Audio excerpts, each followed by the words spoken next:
Welcome, welcome. It is Monday, January 8th, 2024. This is Gabriel Hernandez, your publisher and EIC for ComicalOpinions.com. Happy New Year, everyone. Glad you took the time to tune in today, whether you're listening in your car, whether you're watching on YouTube or anywhere else. We're happy to have you along. And as it is with most people, when we get into a new year, we want to stop and reflect on how the last year went and what we're looking forward to in the new year. So today's op-ed is the little bit of a pros and cons type of list, if you want to call it that, looking at what we hope is going to happen in 2024, but also what we fear is going to happen in 2024. So the only way you know how to move forward is to get a very sober and clear look at where you are. And that's what the op-ed is about. But before we get started, please like, comment, share, subscribe. If you're watching on YouTube, leave a comment. Let us know how we're doing. If you're listening on your podcast application of choice, leave a comment, leave a rating, let us know how we're doing. And we're always happy to take your feedback into account and find ways to do better. So let's hop right into it. You'll forgive the a little bit of the clickbaity thumbnail, but that's just sort of the way it is these days to try and get attention. We wanted to stop and say, okay, 2023 for the comics industry, not great. Let's just be honest and get that out there. A lot of, I would say, established comic news sites are very reticent to speak ill of the industry or say that anything is really going wrong, but that time is pretty much over. The dam has broken. There are just too many bits of feedback from LCS owners, from the direct market, from creators, from publishers that are saying, yeah, maybe 2023 was kind of awful and it's time to stop putting on our rose-colored glasses and look at the problems head on. Now, how well or how thorough the news sites are looking at these problems is up for debate, and from my personal opinion, not very good, but at least we're getting away from just saying it's raining money or everything is doing fine. That's clearly not fine. It's clearly not raining money, and we have to be sober about that and look at the problems analytically and clearly and see if we can come up with the right solutions. So what we've done is broken down major chunks of the industry. What do we see from 2023? What do we hope happens in 2024? And where we kind of put up that red flag and say, okay, this is what we have to look out for in 2024 to not repeat the same mistakes or not aggravate the mistakes that have already been made. So starting off with the big two, of course. The reason why we focus on the big two first is because as much as we want to say the indie scene is booming, it is in some aspects. As much as we like to say other aspects of the comic industry are booming, things that are tangentially related, like films, which didn't do great in 2023, or television, which also didn't do great in 2023, and I include streaming in that. People still go to the comic book shops. They still go to the direct market and the LCS primarily for Marvel and DC. We can hum and haw about that all we want, but it's the truth. Marvel and DC are still the reason that most people are drawn into a comic book shop. So we have to focus on them first because where they go, everyone else follows, and that's just the way of it. So how was 2023 for the big two? It was awful. The big events like Dark Web, Lazarus Planet, Axe, Night Terrors, Gotham War, you can go on and on and on, pretty much across the board, flops. They just flopped because they were ill-conceived, they were poorly constructed, they were not strategically placed, and it was just events to do events, and it was just a mess. We got to get out of that. Plus, we have a newer crop of creators, and I'm just going to be blunt about this because I review comics all the time. I see it all the time. The newer crop of creators are not good. They either have the talent and aren't being mentored and nurtured to be able to write stories properly and draw stories properly, because that applies to artists as well, or uh, they just don't care, which it's a little bit of both probably, but that's just the way of it. So what do we hope for the big two? We need new leadership. I mean, there's just no way around it. You can't have DC and Marvel continue on a path or say, okay, we're going to right the ship with the same leadership in place. The leadership that's in place is the reason why they are where they are. So if you want to get around that, you have to find new leadership. I'm sorry, but that's just the way it is. If the leadership puts you in the bad place, the same leadership isn't going to get you out. Need new leadership, need to get back on track of understanding where they want to go, how they're going to get there, and you just need fresh blood to make it happen. To use the sports analogy, if the team keeps losing season after season, you need a new coach, and that's how it is. So we hope that they get some new leadership in. find some new strategic direction, make good business decisions, and move forward. Our fear is it's just going to keep doing more of the same, diminishing returns with events that don't go anywhere or are terrible, creators that aren't getting the help that they need, or in some cases, hiring creators that are just not great. And you just, eventually you reach a breaking point, and we hope they don't get there, but that's the fear. Okay, so let's talk about the non-big two publishers. I'm thinking about the Zenescopes, the Mad Caves, the Dynamites, the well, maybe not IDW because they're kind of the Images. These are the folks that are poised to do well. For them, the 2023 was actually a bit better, I think, for in a lot of ways, because there was a lot of commercial licensing going on. You see some of these publishers, like Mad Cave, as an example, picked up Flash Gordon. That's a huge win. Titan picked up the Conan license from Marvel, and Jim Zub's run on that was great. So there are opportunities there for the smaller publishers, and they can fill that gap that the big two is leaving behind. So basically you're taking advantage of your rival's mistakes, if you're going to quote Sun Tzu in a sort of roundabout way. So our hope is that the smaller publishers, they need to focus. They need to curate their audience, understand what it is they're offering, focus on the audience to give them exactly that, and be the best at it. Then expand. I see too many of the smaller publishers that are trying to do a little bit of everything, and when you try to please everybody, you please nobody, and that's why some of them are floundering. Some of them are just not curating their content. You got to curate your content, curate your audience, make sure they match, and then move forward. Our fear, if the smaller publishers follow the big two, if the big two are doing it, we should do it. That's absolutely the wrong thing to do. And unfortunately, I see too many smaller publishers trying to do what the big two are doing, as far as strategies and crossovers and who they're picking for talent. And also, the worst of the worst is trying to chase that Hollywood money. Hollywood is in just as bad a place, if not worse. And if you have smaller publishers where that's their focus, they're going in the absolute wrong direction, and you're going to see more. Aftershock declared bankruptcy last year. I expect more publishers are going to be doing the same if they don't get their act together and focus on doing what they do best. Okay, let's move on to independent creators. It has never been easier than right now for an independent creator to create a comic book. There are all kinds of tools and online aids, Facebook groups, hashtags and things that are on Twitter, or anything, all kinds of forums where you can hook up a writer with a creator, find like-minded creative ideas, and then create a comic book. And there have never been more platforms available to create your own indie comic. The indie creators have to start working together and stop fighting, stop bickering, stop getting involved in these social media flame wars and all the things that are going on that are getting in the way of creating their comics. So our hope is that the indie creators will start working together instead of working against each other. Yes, there is competition, and that competition can be healthy if every creator is focused on creating and then say who could create the best. That's good kind of competition. If the competition that you're involved with is, downplaying each other or insulting each other or criticizing each other about, is your campaign late? Is your artwork good or not? Are you taking and all kinds of things that are related to the sausage making of comics? You're focusing on the wrong thing. Focus on your comic, focus on making it the best it can be, learn from what other indie creators are doing successfully, and then borrow from that. The only thing you should be looking at from another indie creator is, what are they doing right and how can I reproduce that? That should be your only focus when it comes to what everybody else is doing. So our hope, indie creators, focus on what you're doing, do it the best, look at what other people are doing that is better than you, and then copy that, learn from it. Work together, collaborate, mentor each other. Our fears are people are going to start spending too much time trying to gain an audience by bickering and fighting and flaming each other. And then when you have another new creator that comes along who could be the next Alan Moore, who could be the next Jack Kirby, that you never know, but they're scared away from getting engaged in an environment because the people who are established are just yelling at each other. We need to work together, stop fighting each other. Make great comics. That's what you need to do. Okay, so let's talk about digital. Digital is still digital.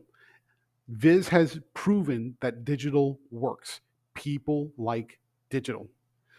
there is an opportunity especially for the big two, to take advantage of digital and make it a viable channel for delivering comics. It's pretty straightforward. It's been around for years. We have to stop treating digital like it's the boogeyman, especially from, how should I say this, LCS owners who are very vocal about worrying about losing business to digital. This is not a thing against the direct market or the LCS owners, but digital is just this is a way of our world. That's part of the evolution of the comics industry. We have to embrace it and have to embrace it fully. So our hope is that even the smaller publishers or the bigger publishers that would get together and figure out what's a good platform. If it's not Comixology, which is pretty much falling apart, do we go with Global Comics? Do we go with creating our own digital platform? Whatever it is, figure it out. Viz has done this successfully. Look, again, the same thing as the indie comics feedback. Look at what Viz did. How do we do that and do it better? That's what should be your focus for Marvel and for DC. Look at how digital is working for the people who are doing it right, and then do that and do it better. Digital is a viable platform. You just have to embrace it and stop treating it like the boogeyman. Our fears, you keep treating it like the boogeyman, and so you don't this not same day release where you only released a comic 3 months later or 90 days later, or only using digital to dump scripts and writers and artists who don't create something that's good enough to print. It has to be, you have to look at it as a viable channel option, not as a leftover, not as something that's a throwaway. Embrace it as a fully realized channel for distributing comics. Stop treating it like the boogeyman. If you do that, you're just going to poison your potential for years to come. Stop dumping garbage on there, and then use it going forward. Now for the direct market. Well, this one's gotten a lot of attention lately, rightfully so, long overdue, especially from folks like Glenn O'Leary, and some of the kind of the angst and the agita that came up at the end of last year, which is really just a couple weeks ago. I'm going to say this directly. If you're direct market, if you're like an LCS owner, I'm saying this to you directly. You need to survive. And if that means pivoting away from the big two, do it. The big two is not, right now anyway, not interested in doing the right things to ensure that you survive. If you own a comic book shop, you have to do what's right for you to survive. Do that, whatever it takes. If that means that you become all manga, if that means you do game nights with Magic the Gathering, well, maybe not Magic the Gathering because WotC's having their own problems, or Hasbro is having their own problems, but you have to do what's right for you. Complaining about the big two is fine for a period, but at the end of the day, you have to be responsible for the survival of your shop. That means you have to do whatever you have to do to serve your local market, to make sure you're advertising, that you're marketing, that you're giving value to the surrounding local area. That's how you survive. And if that means staying away from the big two, or at least relegating the big two to one of your side products, you have to do that. So our hope is that if you're an LCS owner, that you hear this message and understand you have to do what you have to do to survive. If Marvel and DC are not going to step up to do the right thing for you, you have to do what's right for yourself. That should always be the top priority.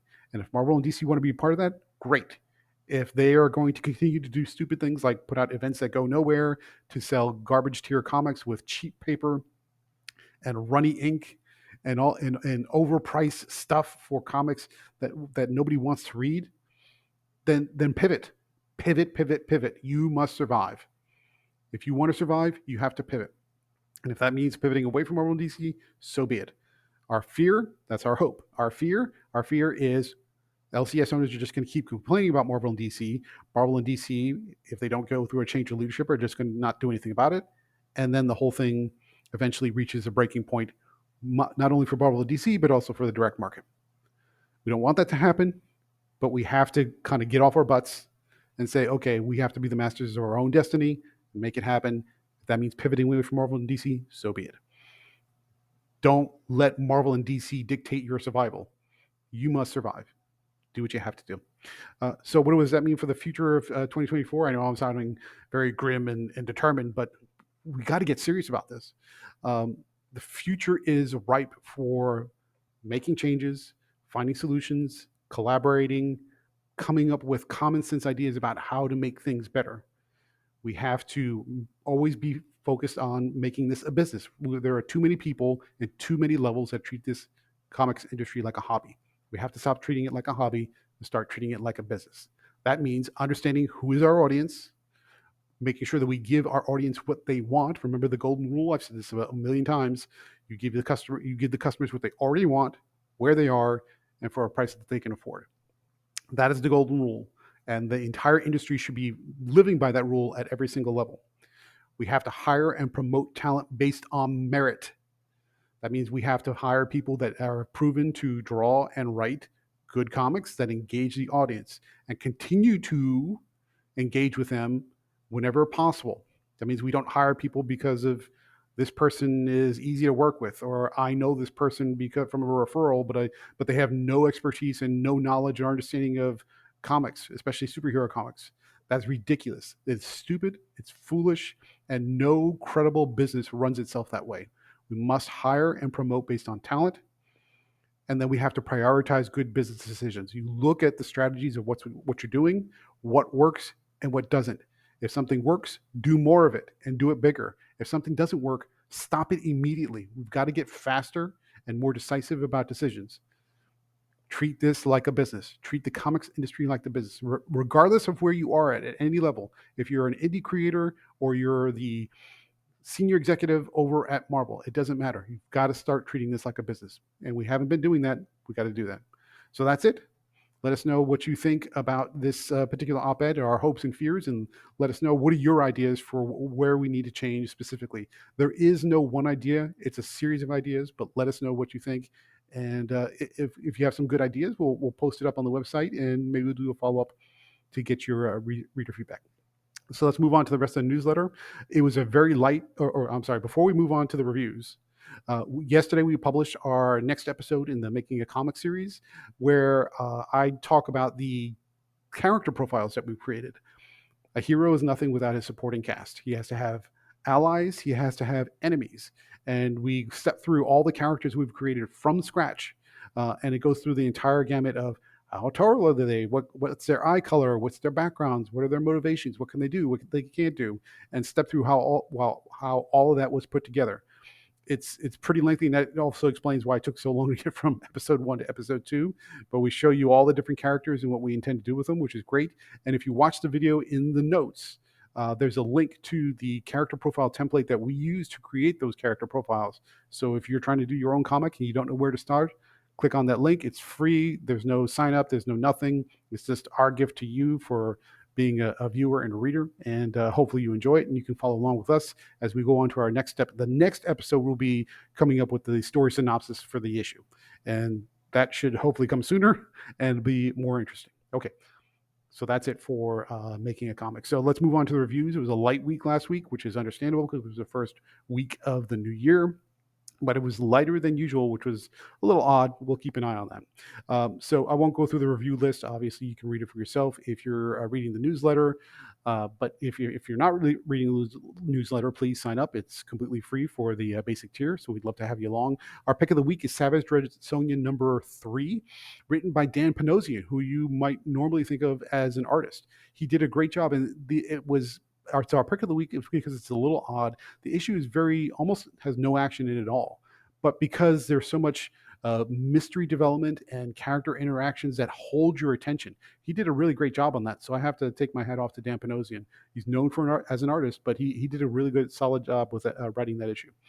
So let's take a look. Much longer list next week for reviews that are coming up, which is more in line with a typical week. So it looks like things are getting back to normal. We have Rise of the Filipino Merovingian number 1. I'm sorry if I'm mispronouncing that correctly. It's a little bit of a tongue twister there. And Here Comes Comical number 6, both indie submissions. This next one is probably going to get some attention. Rebel Moon, House of the Blood Axe number 1. This is the tie-in comic to Zack Snyder's Rebel Moon movie on Netflix. And so that one's got a lot of at least online buzz anyway, simply because it's Zack Snyder.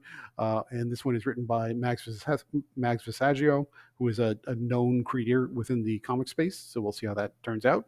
Could be good, could be not. We'll see. We have Kingspawn number 29, Sacrificers number 6, Transformers number 4, Antarctica number 7, and Fish Flies number 4, all from Image Comics. Big week for Image next week.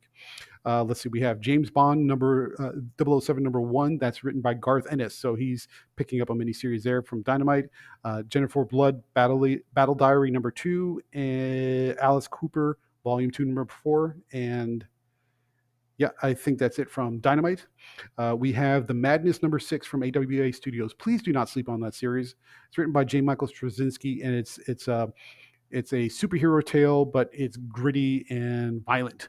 It's kind of like The Boys without the satire. So that is a fantastic series, and I ask you, please do not sleep on The Madness from AWA Studios. We also have Gretel Dark Impulse from Zenescope. Blitz Volume 3, that's the manga about chess, which is a lot more exciting than it sounds, from Ablaze. We have The Accursed number 3 from Blood Moon. Edie number 1, also from Blood Moon, and Project Reese number 6 from Mad Cave, which is the end of that miniseries from Zach Thompson. So that's it.